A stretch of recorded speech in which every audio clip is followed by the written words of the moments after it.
Honorable député de Mégantic-l'Érable. Monsieur le Président, c'est clair que c'est payant d'être un membre du cercle des petits amis du premier ministre libéral. Connaissez-vous Tom Pitfield?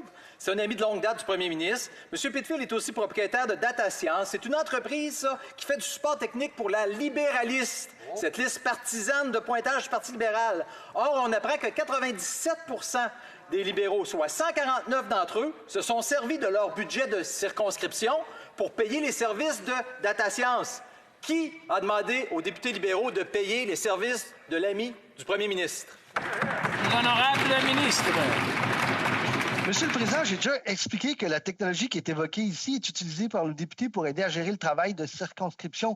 Point, Monsieur le Président. Mais là, je trouve ça particulier que les conservateurs essayent de changer la discussion actuellement parce que ce qui se passe, Monsieur le Président, est une honte. C'est une honte. Ils sont en train de bloquer des projets de loi qui sont absolument essentiels. Les bénéfices de plusieurs programmes se terminent dans 9 jours, Monsieur le Président, si le budget n'est pas adopté. Et que font les conservateurs? Ils bloquent encore, Monsieur le Président. Il est temps qu'ils arrêtent de faire ça, qu'ils travaillent avec nous pour le bénéfice de tous les Canadiens. Honorable député de Mégantic-l'Érable. Laissez-moi expliquer aux leaders du gouvernement que le dossier est tellement sensible que 2 députés libéraux ont dit ne pas savoir pourquoi ils payaient Data Science avec des ressources parlementaires. Plutôt que de dire la vérité, Monsieur le Président, les libéraux font des chèques à un ami du premier ministre sans savoir pourquoi. Vraiment.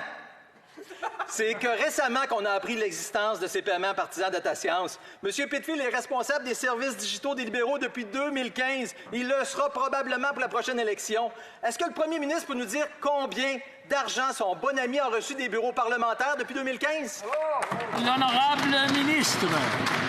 Est-ce que mon collègue, lui, peut me dire quand est-ce qu'ils vont arrêter de bloquer le budget? Quand est-ce qu'ils vont arrêter de bloquer C10 pour que les gens du web pour qu'on puisse contribuer? Quand est-ce qu'ils vont arrêter de bloquer C12 pour qu'on puisse travailler pour le futur de nos enfants et de nos petits-enfants? Quand est-ce qu'ils vont arrêter de bloquer C6, qui est un processus qui fait mal à nos jeunes de la communauté LGBTQ? Quand est-ce qu'ils vont arrêter de bloquer ces projets progressistes? Et quand est-ce que le Bloc et le NPD vont arrêter d'appuyer les conservateurs dans ce processus-là puis nous aider pour aider l'ensemble des Canadiens?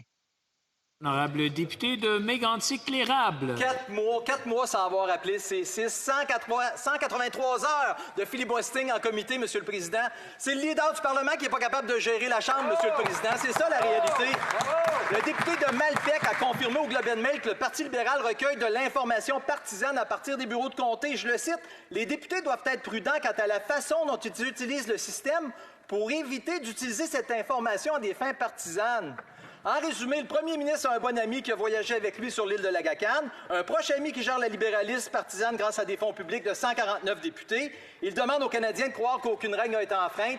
Qui a ordonné de payer, Monsieur le Président? L'honorable ministre. Monsieur le Président, qui de l'autre côté donne les directives de bloquer tout ce que le gouvernement fait actuellement, Monsieur le Président? Qui donne les directives de l'autre côté pour bloquer l'argent qui va pour la subvention salariale, pour l'aide au loyer, pour ceux qui ont perdu leur job? Qui donne les directives du côté de l'opposition pour bloquer le projet de loi sur l'environnement? Qui donne les directives du côté de l'opposition pour bloquer le projet de loi qui aiderait notre secteur culturel et nos artistes qui souffrent actuellement, Monsieur le Président? J'aimerais bien savoir qui de cette gang-là? L'honorable député de Saint-Jean.